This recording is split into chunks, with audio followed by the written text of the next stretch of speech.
इस कार्यक्रम के पुण्यार्चक हैं महाश्रमण युग शिरोमणि 108 आचार्य श्री विद्यासागर जी महाराज की प्रेरणा से पुण्यार्चक परिवार श्री शांति प्रकाश, श्रीमती बीना बड़जात्या, श्री सुरेश कुमार, श्रीमती तारा बड़जात्या, श्री पीयूष, श्रीमती पल्विका बड़जात्या, श्री सिद्धार्थ, श्रीमती मीनू बड़जात्या, श्री आतिश, श्रीमती चांदनी बड़जात्या, आयुष, निलय, सिद्धि एवं समस्त बड़जात्या परिवार अहमदाबाद, संपत लाल पांड्या, जीवनी देवी, संजय, चंचल, अजय, प्रीति, सुमन, धर्मचंद दगड़ा, सरिता, आलोक बाकलीवाल, सुमित, प्राची, श्रेयांश, आशी, लवीना, अमन, अनुश्री, नैनी, रोचित एवं समस्त पांड्या परिवार, फर्म श्री जैन रोडवेज, जयपुर, भामाशाह, श्री प्रदीप जैन तिजारावाली, सरला जैन कानपुर, संदीप जैन, निधि जैन, राजीव जैन, स्वाति जैन, कुणाल जैन, स्नेहा जैन, पारुल जैन, धार्मिक, निर्जरा, सहज, शाब्दिक जैन एवं तिजारा परिवार, श्रीमती सरोज, श्री सुनील, प्रतीक जैन, अंशिका जैन, अंकित एवं Khushboo Patauti, firm Saroj roofing private limited, Kochi,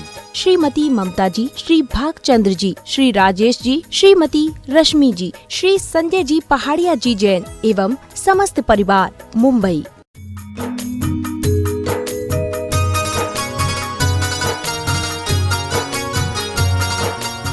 बोले अष्टम तीर्थेश चंद्र प्रभु भगवान की जय। बोली प्रातः स्मरणीय संत शिरोमणि आचार्य गुरु विद्यासागर जी महामुनि राज की जय। समस्त आचार्य संघ की जय। उपस्थित महानुभाव सभी लोग अपने स्थान पर बैठ जाएं। अभी जब क्रम आएगा सबको बुलाया जाएगा। आचार्य भगवान के आशीर्वाद से भव्य मंदिर का निर्माण हो रहा है, भव्य त्रिकाल 24 का निर्माण हो रहा है और भव्य सहस्कूट का निर्माण हो रहा है। मंदिर के निर्माण के लिए आचार्य भगवान का आशीर्वाद मिला। लाल और पीले पाषाण के माध्यम से मंदिर का निर्माण हो रहा है। हमने सुना है कि राजा महाराजा मंदिर बनाया करते थे, श्रावक श्रेष्ठी श्रीमंत सेठ मंदिर बनाया करते थे। आज आचार्य भगवान ने हमें राजा महाराजा बनकर मंदिर बनाने का सौभाग्य दिया। तालियां बजाकर अपने भाग्य को सराहें यदि हम अपनी चंचला लक्ष्मी के उपयोग के माध्यम से मंदिर बनाने का सौभाग्य लेते हैं, श्री जी विराजमान करने का सौभाग्य लेते हैं, तो निश्चित रूप से बहुत उत्कृष्ट बात है। जिन महानुभावों ने अपनी चंचला लक्ष्मी के उपयोग से भव्य मंदिर के निर्माण में हमें पूरे भारतवर्ष से सहयोग दिया है, अपने स्वर्ण के आभूषणों के माध्यम से सहयोग दिया है। स्वर्ण का दान सबसे उत्कृष्ट दान होता है। उनके सम्मान में जोरदार तालियां होना चाहिए, जिन्होंने आज तक इस मंदिर को पूरा करने में सहयोग प्रदान करते चले जा रहे हैं।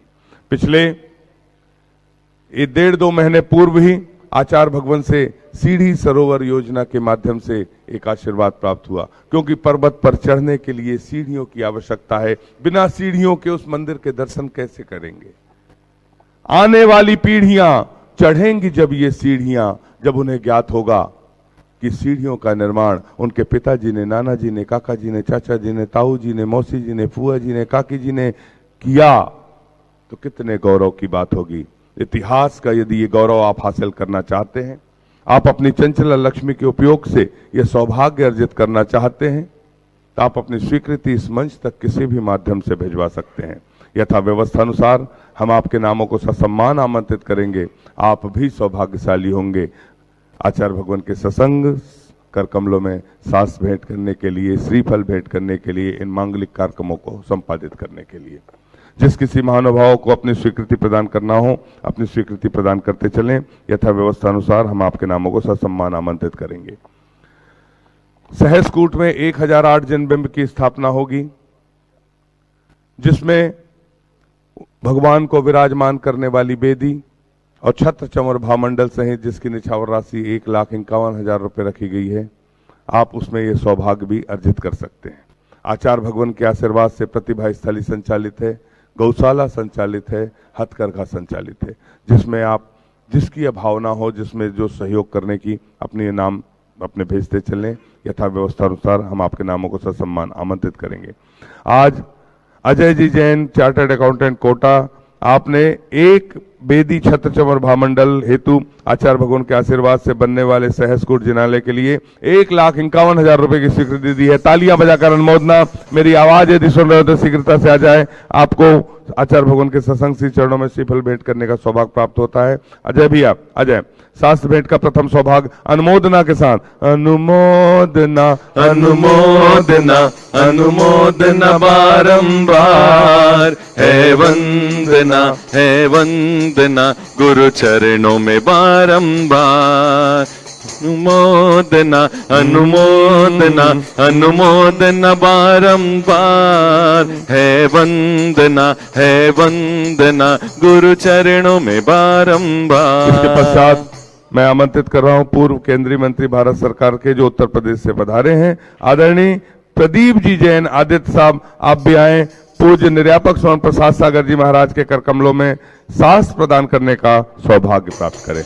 जिनवाणी जग मैया जन्म दुख मेट दो, जिनवाणी जग मैया जन्म दुख मेट दो, जन्म दुख मेट दो, मरण दुख मेट दो, जन्म दुख मेट दो, मरण दुख मेट दो, जिनवाणी जग मैया जन्म दुख मेट। बोलिए द्वादशांग जिनवाणी माता की जय। हम सभी को आचार्य परमेष्ठी की सामूहिक पूजन करने का सौभाग्य प्राप्त होता है। बोलिए संत शिरोमणि आचार्य गुरुवर विद्यासागर जी महामुनि राज की जय, समस्त आचार्य संघ की जय। जो देना हो तो गुरुवर उपहार ये देना, जो देना हो तो गुरुवर उपहार ये देना, तेरे चरणों में रहने का आशीर्वाद दे देना, तेरे चरणों में रहने का आशीर्वाद दे देना। जो देना हो तो गुरुवर उपहार ये देना। आचार्य श्री जी के चरणों में हम झुका रहे अपना माथा, जिनके जीवन की हर चर्या बन पड़ी स्वयं ही नवगाथा। जैनागम का वह सुधा कलश जो बिखराते हैं गली गली, जिनके दर्शन को पा करके खिलती मुरझाए हृदय कले। ओम ह्रीम श्री 108 आचार्य विद्यासागर मणिन्द्र अत्र अवतर अवतर शंभो सठ आवानन। जय हो जय हो जय हो। अत्र तिष्ठा स्थापनम। जय हो जय हो जय हो। अत्र मम सन्नितो भव भव सठ सन्निधि करणम परिपुष्पांजलम छिपामी। सांसारिक विषयों में पढ़कर मैंने अपने को भरमाया, इस राग द्वेष की वैतरणी से अब तक पार नहीं पाया। तब विद्या सिंधु के जल कण से भव कालुष धोने आया हूँ, आना जाना मिट जाए मेरा यह बंध काटने आया। ओम ह्रीम श्री 108 आचार्य विद्यासागर मणिन्द्राय जन्म जरा मृत्यु विनाशनाय जलम निर्पामिति। क्रोध अनल में जल जल कर अपना सर्वस्व लुटाया है, निज शांत स्वरूप न जान सका जीवन भर इसे भुलाया है। चंदन सम शीतलता पाने अब शरण आपकी आया हूँ, संसार ताप मिट जाए मेरा चंदन वंदन को लाया। ओम ह्रीम श्री 108 आचार्य विद्यासागर मणिन्द्राय संसार ताप विनाशनाय चंदनम निर्पामिति। हो मेरा रास्ता रोशन कर दो, हो मेरा रास्ता रोशन कर दो, चाहे छाई अंधेरी रात। गुरुवर हमको दीजिए अपना आशीर्वाद, बाबा हमको दीजिए अपना आशीर्वाद। तेरा एहसान होगा मेरा कल्याण होगा, तेरा एहसान होगा मेरा कल्याण होगा।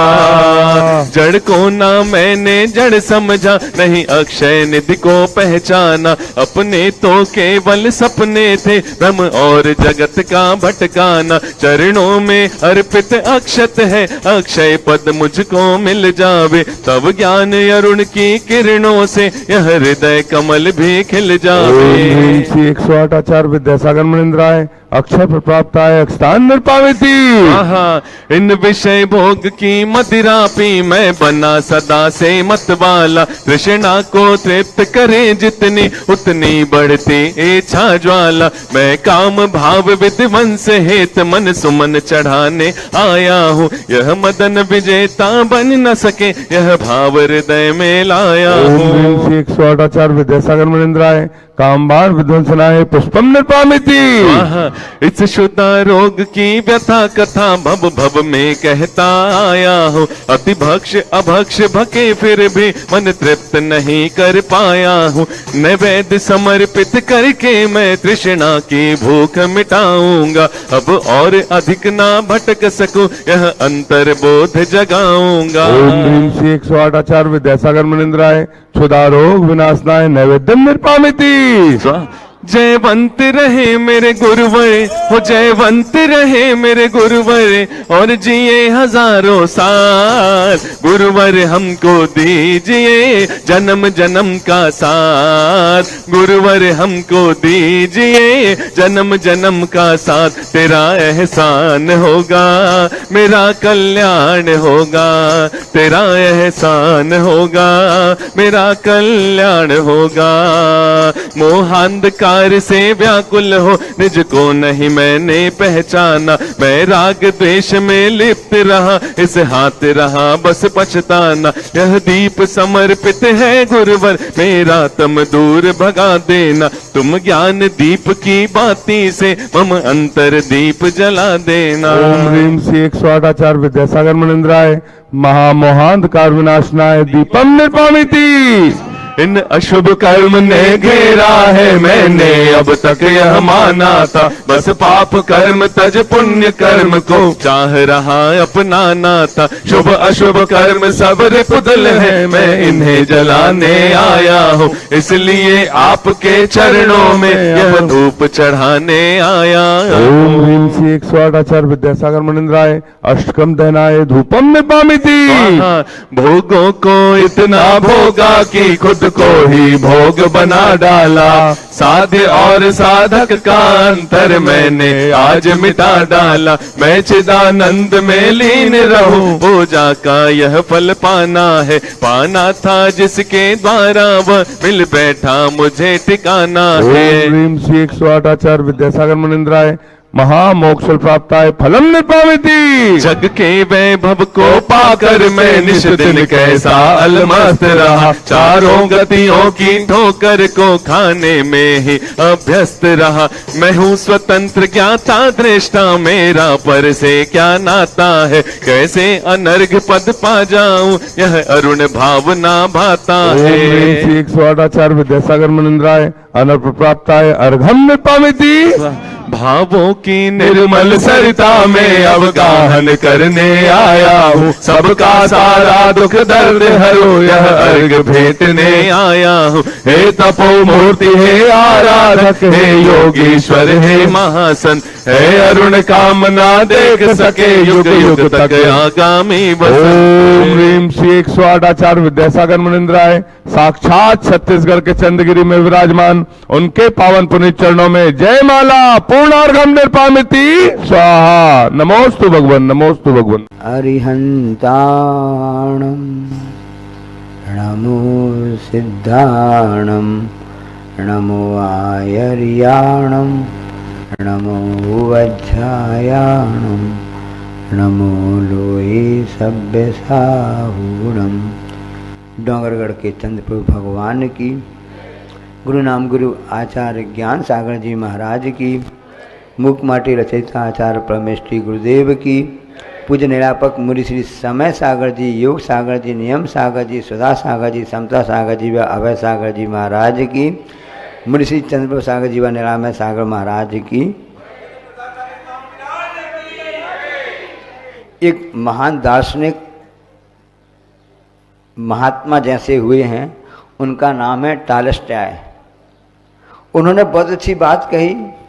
उन्होंने क्या कहा कि महत्व इस बात का नहीं है कि हम कितना चल चुके। महत्व इस बात का नहीं है कि हम कितना चल चुके।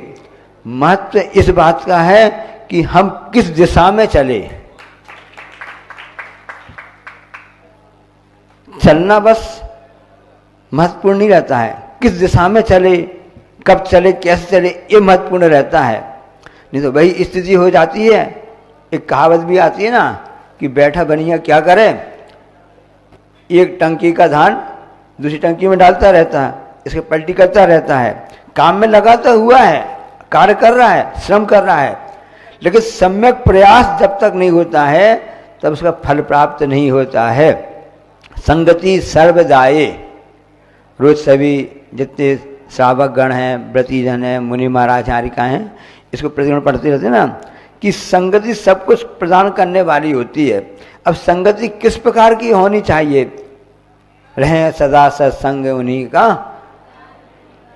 अब यदि संतों की संगति करेंगे तो संत किस प्रकार से होते हैं? संत उद्यान के समान होते हैं, बगीचा गार्डन समान होते हैं। उसके पास से जो भी गुजर जाता है उसको उसकी सुगंध अपने आप प्राप्त हो जाती है। और यदि वही संगति संत के अलावा अन्य जनों की होती है, अन्य स्थान की होती है, तो वहाँ गंध तो आती है, पर वो गंध कैसी आती है? झुमाने वाली आती है। बारूणी जिसको बोलते हैं ना, बारूणी पे। तो उस पर संगति का इतना बड़ा महत्व होता है। इसलिए संगति अच्छी व्यक्ति करो ताकि हमारा जो चलने का रास्ता है वो सही दिशा में चले। कितना चले महत्वपूर्ण नहीं है, कहाँ कैसे ये महत्वपूर्ण होता है। इसलिए सिर्फ संगति की भूमिका बहुत अहम होती है। एक आगे में बहुत अच्छा उल्लेख आता है, प्रसंग आपको बता रहे हैं। एक नंदी मित्र नाम का एक बड़े पुत्र था। आपने सुना होगा, पढ़ा होगा, साझा किया होगा। और वह नंदी मित्र जो पुत्र था कुछ काम तो कुछ नहीं करता था, बस सुबह भोजन कर लिया, यहाँ वहाँ घूमा और सभी नगर के चक्कर लगाया और मस्ती की और वापस आके सो जाता था। तो अब उसको समझ में नहीं आया कि अब क्या करें, कैसे करें। अब घर के माता पिता परेशान कि बाकी बेटे तो कमा रहे हैं, ये बेटा कुछ भी नहीं कमाई कर रहा है, क्या किया जावे। तो कई बार ऐसा होता है कि कड़ा निर्णय लेना पड़ता है। कई बार जब सीधे उंगली घी नहीं निकलती है तो उंगली को भी टेढ़ा करना पड़ता है, क्योंकि सामने वाले को सुधारना भी जरूरी है। तो माता पिता ने उनके लिए कह दिया, भाई अब आपका यहाँ पर घर में ठिकाना नहीं है। पिताजी आपने मुझको जन्म दिया, आप मेरी माँ हैं, सबको चाहिए, मैं कहाँ जाऊँ? अब आपको जहाँ जाना वहाँ चले जाओ, पर आप घर में नहीं रहोगे। घर में रह कमाओ और खाओ, परिश्रम करो, श्रम करो। सम्यक रूप से यदि आपको मालूम तो आप कर पाओगे, नहीं तो कैसे कर पाओगे। कई बार ऐसा होता है कि अन्य संप्रदाय में सुनने आता है कि वो लोग कहते बच्चों की जाओ काम करना सीखो। कैसे सीखे? खुद की दुकान है, खुद की दुकान में काम नहीं करना सिखाएंगे, सामने वाली अन्य की दुकान में जाकर काम करना सीखो, ताकि तुमको समझ में आ जाए कि काम कैसे किया जाता है। जो खुद के पिताजी दुकान के मालिक हैं, लेकिन वो मालिक अपने बेटे को अच्छी शिक्षा देने के उद्देश्य से अन्य दुकान में काम करवाते हैं। तो उनकी सीखो किस ढंग से काम करना है, ताकि उनकी दो बातें सुनोगे तुम्हारा दिमाग ठीक हो जाएगा। ऐसा हमने सुनने में आया कि कई लोग ऐसा करते हैं। सुधारने की अपेक्षा से कदम उठाया जाता है। तो उस नंदी मित्र के माता पिता ने बोल दिया कि अब आपको यहाँ पर नहीं रहना है, अब आपको तो अपना कमाई करना है। अब उसने कुछ काम तो किया नहीं था। उसने एक जैसे माँ बोलती है ना बच्चियों के लिए, आपने कैसे हमको आहार देना, आहार देना, आहार देना, चौके में आ गए आहार देने के लिए, ठीक है आपकी भावना रहती, चौके नहीं लगा पा रहे हो, आपने एक बिलिया एक कटोरी यहाँ से वहाँ खिसकाई क्या? तन से, मन से, वचन से, तीनों से काम किया जाता है। कभी आपने तन से एक कटोरी तो खिसकाई नहीं है, कुछ काम किया नहीं है, तो कैसे आपको उसमें आपका द्रव्य का उपयोग होगा? आप द्रव्य नहीं है तो अभी आपका मन वचन का है, कैसे उसमें उपयोग होगा? तो उस बच्चे ने कभी कुछ काम किया नहीं था, अब कैसे काम किया जावे? अब वह चला गया। अब उसको एक व्यक्ति मिला लकड़ी काटते हुए, लकड़हारा मिला। तो उसने लकड़हारे से कहा कि भाई क्या कर रहे हो? लकड़ी काट रहा हूँ, तो मुझको सर्विस दे दो, आप आपकी सेवा में रख लो।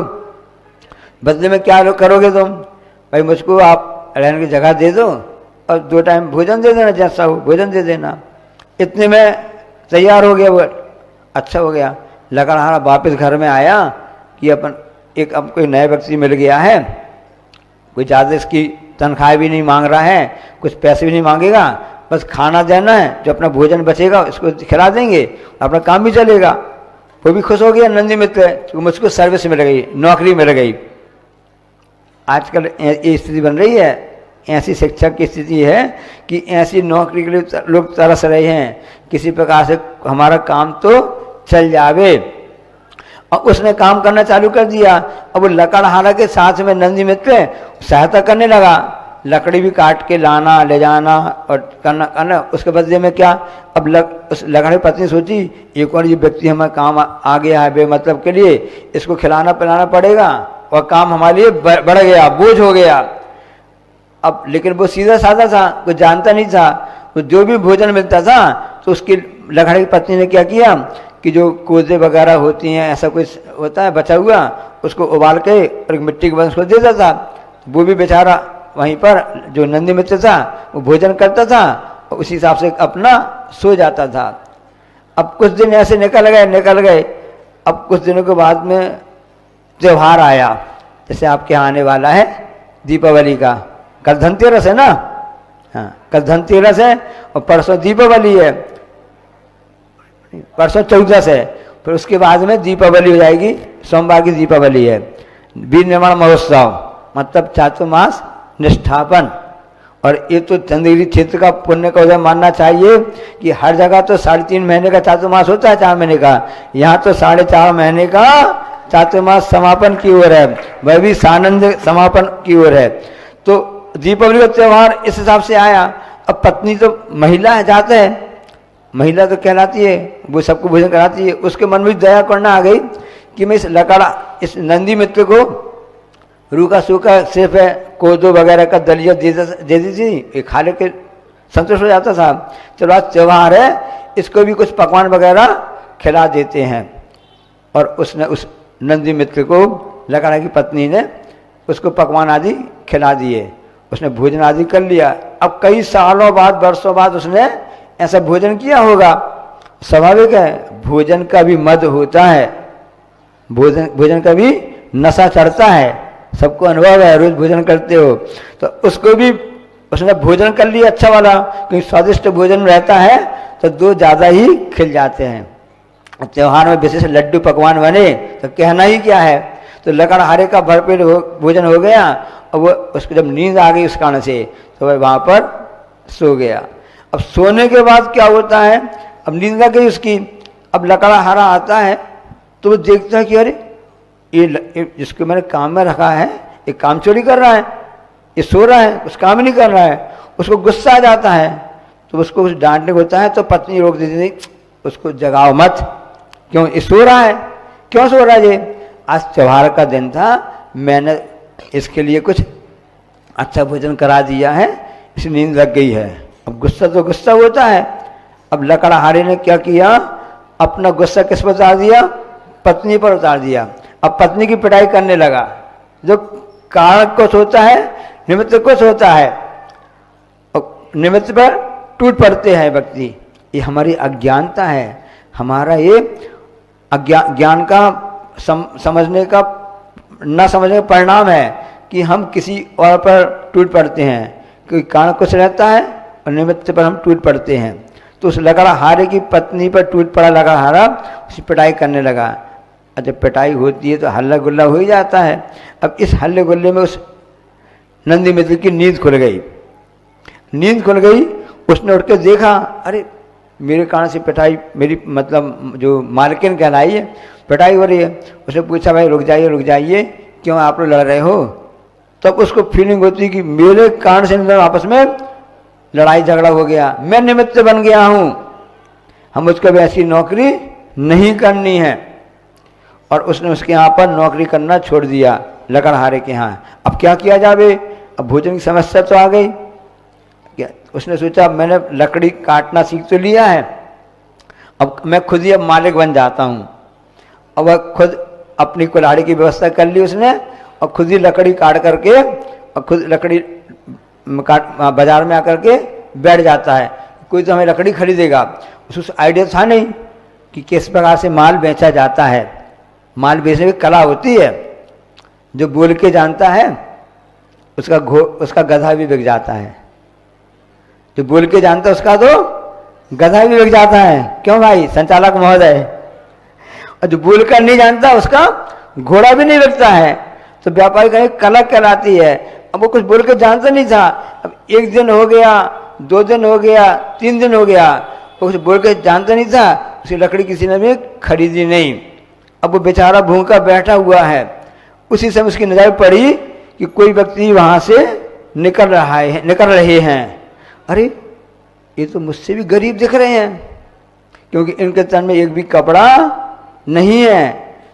मेरे पास तो ढकने के लिए कपड़ा है, जो व्यक्ति यहाँ से निकल रहे हैं उनके पास तो इतना सा कपड़ा भी नहीं है। इनकी कैसी व्यवस्था होगी भोजन की, कैसे इनको भोजन मिलेगा? ये सोचता रहा। उसने वो लकड़ी में ही छोड़ी, उनके पीछे पीछे चला गया। वो कौन थे? दिगंबर मुनि महाराज, तपस्वी ऋद्धिहारी मुनि महाराज जी थे। वो वहाँ से निकल रहे थे, आहारचर्या के लिए निकल रहे थे। उन लोग प्रगान कर रहे थे। अभी आप लोग करेंगे ना, आचार्य से निकलेंगे, अब टाइम है, समय है। तो हे स्वामी नमोस्तु नमोस्तु नमोस्तु सब कर रहे थे। अब उन महाराज जी की विधि मिल गई। महाराज जी वहाँ जाकर खड़े हो गए। राजा ने प्रगान कर लिया। किसने प्रगान कर लिया? राजन के यहाँ प्रगान हो गया और उनके यहाँ अच्छे से आहार सब हो गए। अब वो लकड़हारा का जो नंदी मित्र जो था ना, वो साथ में गया था। अब राजन सबने सोचा कि महाराज जी के साथ में कोई साथ वाले आए हैं, कोई भी व्यवस्था देखने वाले को आए होंगे ना। तो उन्होंने कहा आप भी भोजन कर लीजिए। तो इनने बैठ करके आराम से अच्छा भोजन कर लिया। अब उसको स्कीम दिमाग में आ गई, बड़ा अच्छी बात है। तो अब इन जो जिनके पास एक कपड़ा भी नहीं है, ये बाबा जी दिख रहे हैं, इनके साथ में रहेंगे, अब भोजन की व्यवस्था हो जाएगी। देखो अब वो इस हिसाब से उनके पास में बैठ गया। महाराज जी अपने ध्यान में बैठ गए। अब उसको मालूम था कि अब दूसरे दिन फिर हुआ, सुबह हुई। अब महाराज जी निकलेंगे, बाबा जी जाएंगे, इनके पीछे से हम भी जाएंगे। इनका जहाँ भोजन होगा तो हमारी व्यवस्था अपने आप हो जाएगी। अब वो बैठा रहा। अब महाराज जी तो उपासवासी थे, आँख उठते थे। जैसे अपने महाराज जी चंद्रप्रसाद महाराज जी, कभी एक उपास कभी दो उपास ऐसे करते ना। अब ऐसे महाराज जी थे, वो मुनि महाराज जी थे। अब उसने सोचा कि महाराज जी तो बैठे हैं, उठ नहीं रहे हैं, अब क्या किया जाए? अब जी उठे तो हम उठे। अब वो बैठा रहा। अब महाराज जी उस दिन उपवास था। दूसरे दिन वो फिर गया भी नहीं आहार के लिए, वहीं बैठा रहा। दूसरे दिन पर चलो आज तो बाबा जी उठेंगे, चले। दूसरे दिन भी महाराज जी उठे नहीं, वहाँ भी उनका उपवास हो गया। इस ढंग से हो गया। अब तीसरे दिन क्या होता है कि वो सोचा क्या किया जाए, कैसे किया जाए। तो वो आहार के लिए, तो अब महाराज उठे नहीं, तो उनने महाराज जी की ली पीछी कमंडल और चला गया, आकर चला गया। अब उसने देखा, अब सोची राजा प्रगान करेगा तो हम जाएंगे, क्योंकि महाराज जी राजा के प्रगान में जाते हैं। उस दिन राजा उनको मिला नहीं, खड़ा नहीं हुआ। तो वे जो नंदी मित्र था वो वापस आ गया और उसने भी ऐसा उपास कर लिया। जब महाराज जी की ध्यान से हुए तो महाराज जी ने सोचा अरे ये तो भव्य प्राणी है, और उसको बोला तुम्हारी कुछ ही दिन की अभी आयु शेष बची है। और उसके लिए नमो का मंत्र बताया, संबोधन दिया। वह नंदी मित्र उन समता परिणाम से द्वारा मरण हुआ और वह अगले भाव में बाद में जाकर के सम्राट चंद्रगुप्त हुआ। प्रथम मुगलबद्ध राजा, अभी अंतिम मुगलबद्ध राजा कहलाता भारत देश का, जिनके समय का स्वर्णिम काल कहलाता है। ऐसा सम्राट चंद्रगुप्त राजा हो गया। संगति सर्वदाये। तो देखो 2-3 दिन की साधु की संगति का क्या परिणाम रहा कि वह नंदी में कुछ भी करके नहीं जानता था, परिणाम उसके अच्छे समता परिणाम थे। ये महाराज जी उठेंगे, बाद में हमको भोजन मिलेगा, इनकी सेवा में लगे रहो। तो कुछ समय की संगति उसके लिए कारण बन जाता है और उसको भद्र बाहु जैसे आचार्य महाराज जी की वैभवती सेवा करने का उसको सौभाग्य मिला था। इतिहास की बातें हैं। इसलिए संगति अच्छी करो, रहे सदा सत्संग उन्हीं का। तो साधु की संगत से कितना फायदा होता है आपने देख लिया, क्योंकि साधु अपने आप में उद्यान होते हैं, बगीचा होते हैं, जिनकी सुगंध पास में जाने पर उसकी सुगंध का हम सबको फायदा मिल जाता है। इसलिए ऐसे पुराण जो कथाएं हैं उनका श्रवण करना चाहिए, स्वाध्याय करना चाहिए। उस समय परिणाम में निर्मलता आती है, आगे बढ़ने के लिए हमारे लिए क्षमता आती है। इसलिए किस दिशा में बढ़ें ये भी सोचना चाहिए। सिर्फ चलना महत्वपूर्ण नहीं है, बल्कि किस दिशा में हमारे कदम चल रहे हैं, बढ़ रहे हैं, यह महत्वपूर्ण है। हमारे कदम सत्कारों में चलें, परोपकार में बढ़ें और प्रभु की, गुरु की, भगवान की इस पूजा में हमारे कदम बढ़ें तो हमारा कल्याण अवश्य होगा। बोले अहिंसा परमो धर्म, बोधि समाधि परिणाम शुद्धि, सात्मोपलब्धि शिव सौख्य सिद्धि, चिंता मणिम चिंतित वस्तु ओम नमः सिद्धेभ्यः, ओम नमः सिद्धेभ्यः, ओम नमः सिद्धेभ्यः। अहिंसा परमो धर्म की आचार्य गुरुवर श्री कुंद कुंद भगवान की, आचार्य गुरुवर श्री ज्ञान सागर मुनि महाराज की,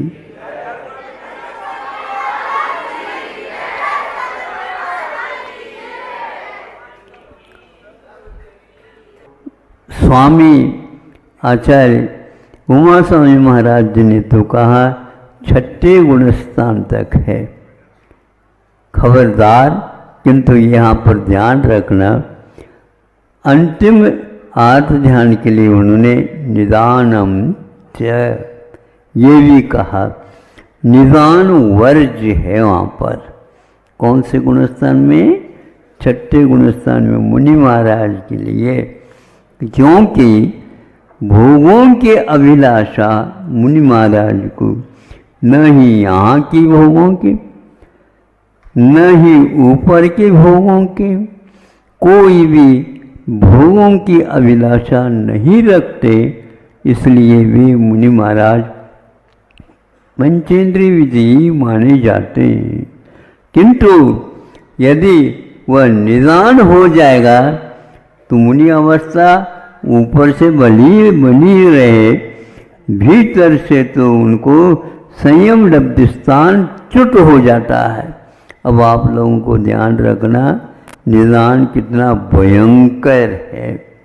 निदान बंद के कारण ही कभी कभी महापुरुष होने वाले हैं, लेकिन फिर वो भी चक्कर में आ जाते हैं और निदान कर जाते हैं अगले भाव में, इस तप का मुझे भी यही फल मिले। अरे जहाँ मुक्ति का फल मिल सकता है, उसके द्वारा स्वर्ग के सुख की बात क्यों करता है? अज्ञान के कारण और अनंतकालीन संस्कार होने के कारण ऐसा होता है। आप लोग इतने धर्म ध्यान कर रहे हैं, रात दिन चिंता रहती है और बच्चों को भी संस्कारित करने के लिए कुछ बहुत परिश्रम उठाते हैं, किंतु आप लोग यदि हमारे लिए यह फल मिल जाए ऐसी आकांक्षा करते हैं तो आपका जितना भी किया हुआ है वो पूरा का पूरा पानी में चला जाता है। इसलिए आप लोग किसी भी क्षेत्र में किसी भी प्रकार से धार्मिक अनुष्ठान कर रहे हैं तो इन बातों से अवश्य बचे। पंचम गुण स्थान तक निदान हो सकता है, हो ये नियम नहीं।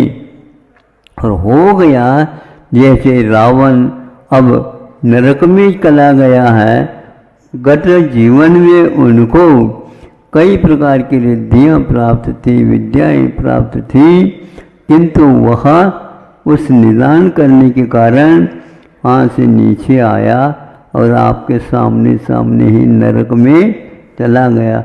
आगे वह तीर्थंकर होने वाला, ये भी इतनी बात सही है, किंतु यहाँ तो पेपर उसका बिगड़ गया।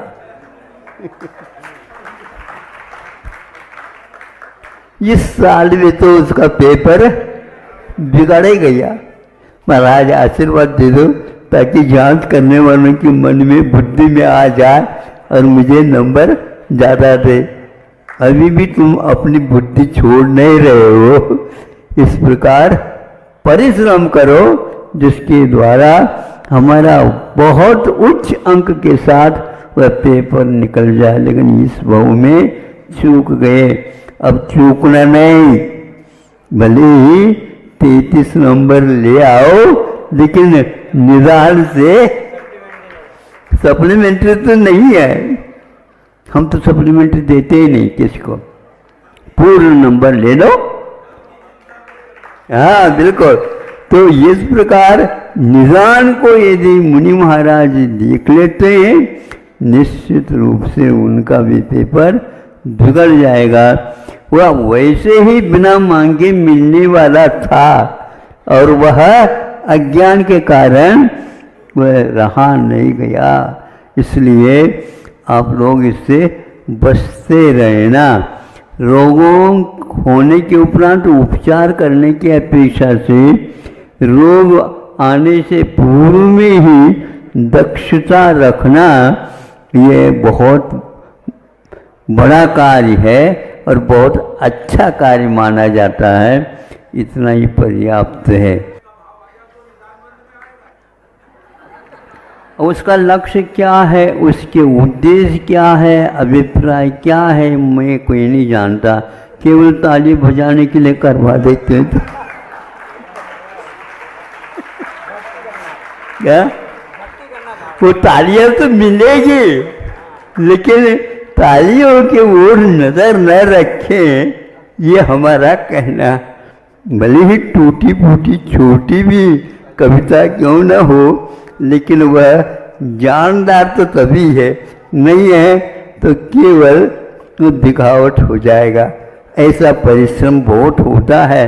कविता ऐसे नहीं लिखी जाती है, लेकिन कविता के बाद वह तालियां बहुत जल्दी याद आती है। तो फिर अपने आप ही ताली बजाया करो, उसमें क्या। अच्छे ढंग से जाकर के कविता यहाँ पर कह दी, किसी को ताली बजाओ ऐसे कहने नहीं, और कोने में आकर के बैठ गए और अपनी कविता के लिए ताली बजाते रहे। लोग क्या कहेंगे? लोग कहेंगे ये क्यों वो बजा रहे हैं, क्योंकि हमारी कविता आज बहुत अच्छी थी, इसलिए अच्छी थी किसी ने ताली नहीं बजाए। अहिंसा परमो दया।